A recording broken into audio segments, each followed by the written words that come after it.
মার্কিন পারমাণবিক অস্ত্রবাহী সাবমেরিন রাশিয়ার কাছাকাছি পাঠানোর ঘোষণা দেন প্রেসিডেন্ট ডোনাল্ড ট্রাম্প। তার এমন আক্রমণাত্মক অবস্থানে ওয়াশিংটন ও মস্কোর মধ্যে দেখা দেয় উত্তেজনা। তবে সাবমেরিন দুটি পারমাণবিক শক্তি চালিত না পারমাণবিক অস্ত্রবাহী তা স্পষ্ট করেননি ট্রাম্প। প্রথমে বিষয়টি নিয়ে কিছুটা নীরব থাকলেও এবার মুখ খুলেছে রাশিয়া। পারমাণবিক ইস্যু নিয়ে মন্তব্য করার ক্ষেত্রে সবাইকে অত্যন্ত সতর্ক হতে হবে বলে সতর্ক করেছে মস্কো।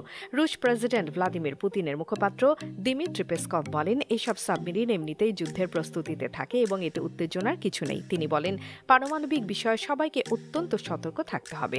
ট্রাম্প এই পদক্ষেপ নেন সাবেক রুশ প্রেসিডেন্ট দিমিত্রি মেদভেদেভের উস্কানিমূলক মন্তব্যের প্রতিক্রিয়ায়। মেদভেদেভ ট্রাম্পকে রাশিয়ার বিরুদ্ধে আলটিমেটামের খেলায় অভিযুক্ত করেন। তবে মেদভেদেভ ট্রাম্পের জবাবে প্রকাশ্যে কোনো প্রতিক্রিয়া জানাননি। এদিকে মার্কিন দূত স্টিভ উইটকফ বুধবার মস্কো সফর করবেন। পেসকভ জানিয়েছেন, এই সফর গুরুত্বপূর্ণ এবং এতে পুতিনের সঙ্গে বৈঠক হতে পারে।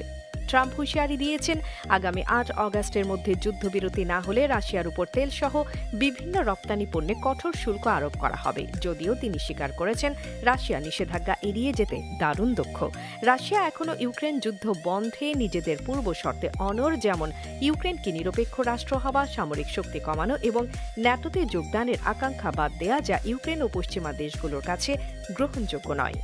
আল জাজিরা বাংলা নিউজ ডেস্ক।